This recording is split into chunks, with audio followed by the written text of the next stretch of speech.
Hi, my name is Rob Mackay. For those of you who don't know, I'm the Managing Director of Sherrington Associates. And Sherrington are an executive search firm recruiting sustainable leaders for clients with purpose.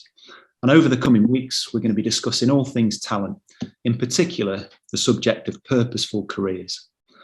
Today, we're going to be addressing the Great Resignation. Why is it happening? And what does it mean for our ability to attract talent? Today, I'm joined by Ben Tolhurst, a director of Business Declares, a movement that enables businesses to recognise the gravity of the environmental crisis by publicly declaring a climate emergency and then committing to action. I first spoke to Ben when he joined me for the IOD Sustainable Leadership Series in 2020. Since then, a lot's happened. Following a very successful leadership career in the outsourcing sector, Ben recently made the bold and noble decision to leave the corporate life in favour of committing himself to climate activism. Ben, thanks ever so much for joining us. I wonder if you'd just give us a brief summary of your career. Hi, Rob. Yeah, will do. And thank you very much for inviting me to this conversation. So yeah, as you said, I've spent 25 years in corporate outsourcing, which basically means running bits of businesses that other organizations don't want to run. I've worked in the government sector, I've worked in the retail sector, I've worked in telco, energy, utilities, and more latterly, property sector. My last role was as UK MD for the Property and Asset Management Division of JLL, which is one of the world's largest commercial real estate organizations. And I was responsible for thousands of commercial properties up and down the UK, which ultimately, I guess, were owned and run by pension funds.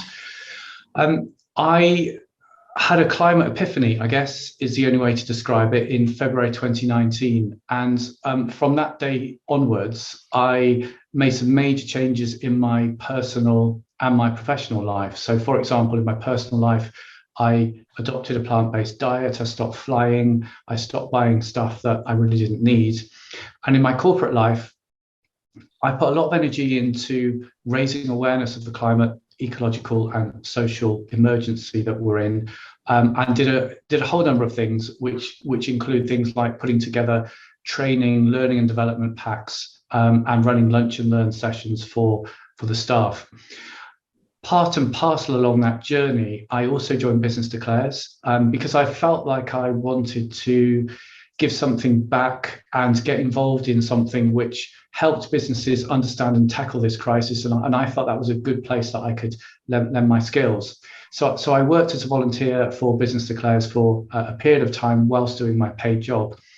And then I realized that the way in which I could make the biggest impact in my personal view was to actually quit all paid employment and work fully helping businesses understand and tackle the climate, ecological and social breakdown. So I left corporate work in 2021, and since then I'm kind of pursuing a single purpose, I guess, which is exactly, as I said, helping businesses understand the impact of the climate, ecological and social breakdown, and the impact both in terms of negatives as well as positives, and take action to actually tackle this crisis. So that's kind of where I sit, and I put most of my time into Business Declares. I do have a couple of other roles around the edges, but that's probably enough for an intro. Thanks, Ben. Yeah, I mean, your story is inspiring, which is why we wanted you on today. We've certainly seen over the last 18 months, 2 years, a real shift, in people starting to think differently about what they want to do. And I think there's a whole number of different reasons for this. I think the ability to work remotely has definitely caused an impact. I think people are starting to feel a bit more confident. They're starting to realise, well, actually, we've got through this life-changing event with regards to the pandemic, and actually we're still here, we're okay, which has given them, I think, a level of confidence that they might not have had to explore other opportunities prior to the pandemic. I think there's a huge volume of vacancies now, and I think that's created more choice. So people are starting to consider roles and careers that they might not have done previously. And I think there's also been a realization that, they don't have to settle for mediocrity with regards to company cultures anymore. But I suppose what I'm really interested in talking about today is to what extent is climate consciousness contributing to this great resignation, do you think? Yeah, thanks, Rob. It's a good question. I think it's certainly contributing to it, but I can't really say to what extent. What I can say is that the pandemic really gave people the chance, I think, to experience a different type of work and work-life balance. And for some people, this was a really positive change. For others, it was less so. So for example, some people realized they actually preferred to work from home and avoid all the horrible commuting and all the stresses that go with that. But there are other people who actually felt the opposite, missing being around work colleagues and feeling kind of confined to their homes. But what I would say is, regardless of the experience and the views of people from that experience, what the pandemic has done is caused us to reflect on what is important to us. And this in turn will no doubt have had effects and led to changes in directions and careers, not just with regard to climate. And we do have to remember, of course, that COVID actually is a manifestation of our intrusion into habitats and spreading zoonotic diseases. But these reflections and these changes of careers are not just in regard to climate, but could be a whole number of areas. And it's really driven by, I think, what people have learned about themselves during this time. So I do think COVID has caused this reflection, caused people to think about what's important. And for some, this has caused them to move into more climate conscious type careers. For others, it might have caused them to do, different things. So I can't give you any figures, but it's definitely an outcome of the COVID situation. Yeah, I love what you said about people learning more about themselves and what's important. We've had some really interesting examples, some of which we'll be sharing in more of this kind of content over the coming weeks, of exactly that kind of thing. So I guess, you're somebody who's made the conscious choice to transition from a well-paid corporate career to unpaid climate activism. I'm really interested to know how your life has changed since making that choice. Yes, thank you, Rob. Well, I guess there are probably three main areas where I'd say my life has changed. So the first and arguably the most important is that I feel I can be my authentic self all of the time. Now, Wells corporates are doing a great number of good things, and I definitely am not undermining that. But there are always times, and we all know this, and particularly at a senior level, where you have to toe the corporate line. Your employer is, of course, your paymaster. And there are times where you have to toe the corporate line when perhaps you don't want to, or you don't feel it's right, or you don't feel it fits your values. But I don't have to do that anymore. And it's a great sort of freeing up of authenticity. So that's the first area where I would cite a change. The second area, I think, is from a personal growth and learning perspective. And again, I've worked with some amazing people in corporate life, and I wouldn't change a minute of what I've done. But I've never worked until now into a sort of in a purpose-led or voluntary culture. I've never worked in that culture before. And I've met people since I left corporate life who I would never, ever have met working in big business. And I've learned so much from them, and I've developed in a completely different way as a result. I've also been able to bring some of my skills and experiences from corporate life too. So I do feel I've made a valuable contribution to what I'm doing. And then the third area, I think, is actually a personal well-being. Now, although the work I get involved in relates to a subject which is obviously pretty challenging, stressful, and even depressing at times, it's a kind of different stress. And I think the only way I can think about it is in corporate life, you're always chasing the numbers, the top line, the bottom line. You're always dealing with really demanding clients, really difficult situations. And actually what causes the stress there is having to manage situations that you don't necessarily buy into. That creates a lot of stress. Now, all of those things have been kind of removed from my life.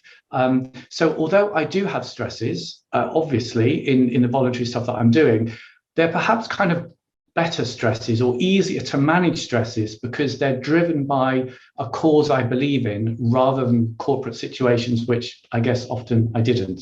So those are probably the three most kind of meaty ways in which my life has changed since I've left corporate life. That's fascinating. I think the first one, certainly the first one, and I suppose all three to a certain extent, but certainly the first one, the authenticity piece, and the final one, the personal well-being, I think they're really closely interlinked and interdependent, aren't they? Because the more authentic you are, the more you can be yourself, the better your well-being is. I guess, though, for people who might not be in a position to leave paid employment, financial reasons, mortgages, debt, whatever, how else can somebody maybe go about developing their careers in order to make an impact on climate change?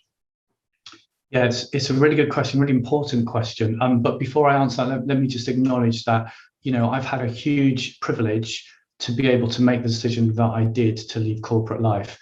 I've been fortunate enough to work at senior level in big business for several years. I've managed my money well, and let's just acknowledge that huge privilege that I've had to be able to even think about making this decision.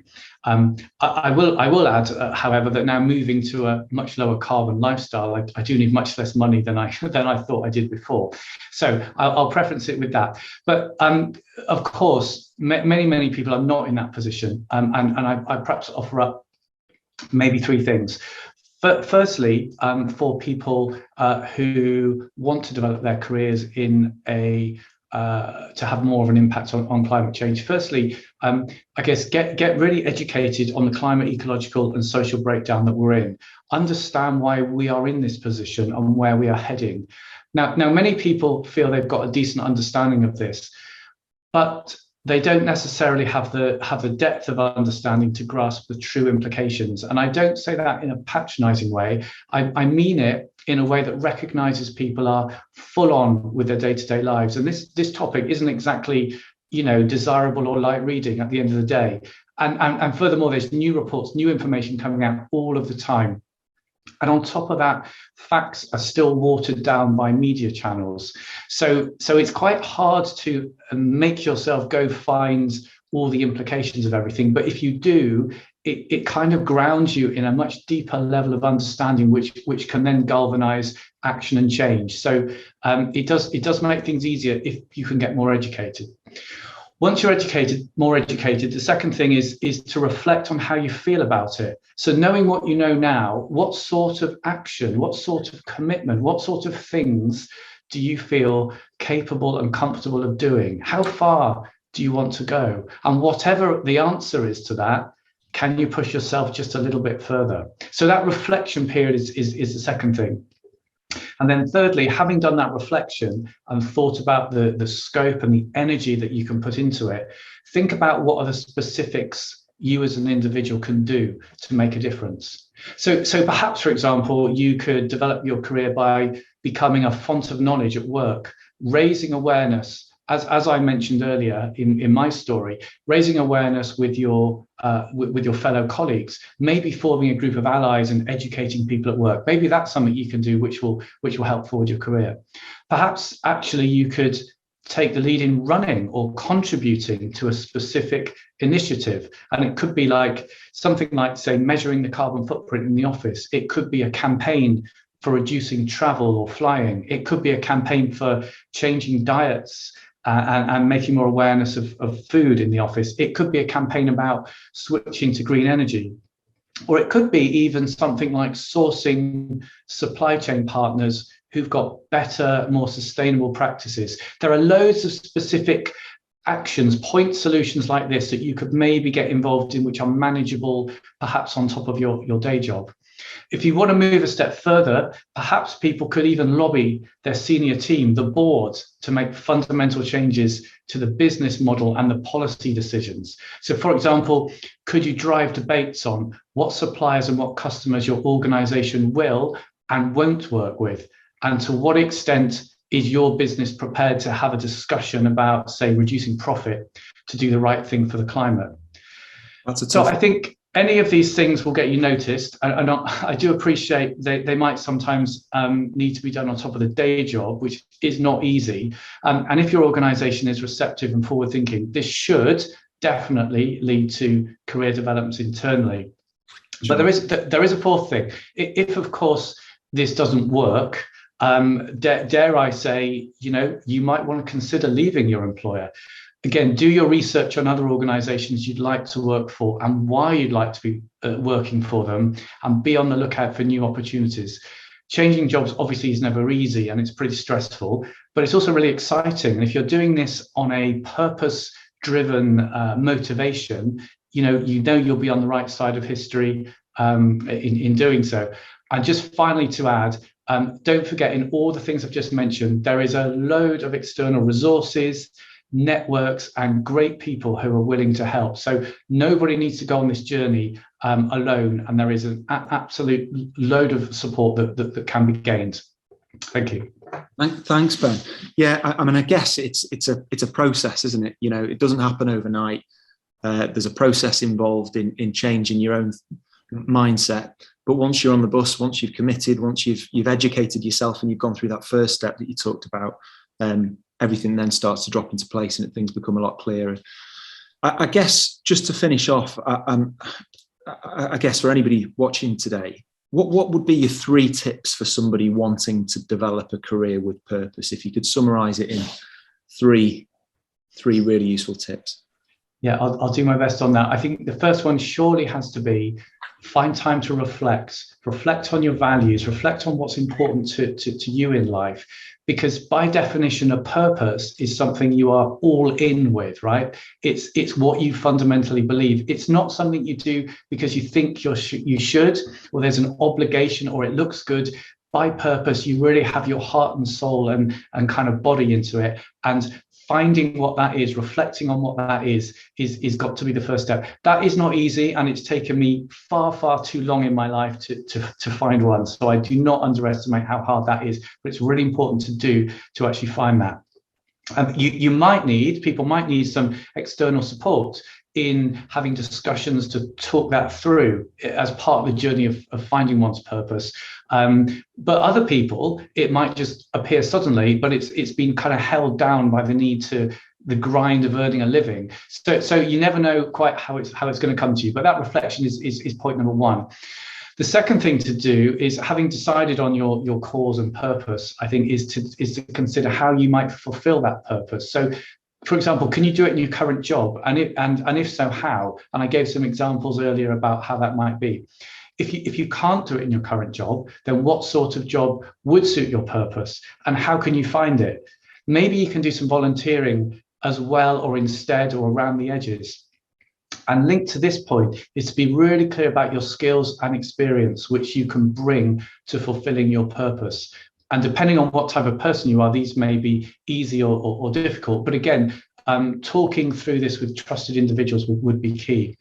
And then the third thing is, provided you feel you've done enough research to satisfy yourself, and do bear in mind that we can't truly know something until we're in it, and also bearing in mind that the need to recognize financial needs with purpose aspirations. The third thing is jump in. Go for it, try something, whether it's simply volunteering or supporting something at work, or something even more groundbreaking like changing roles or even changing employer. Just go with it. Don't let the quest for perfection be the enemy of inaction, and don't be someone who looks back in 5 years and says, oh, I wish I had.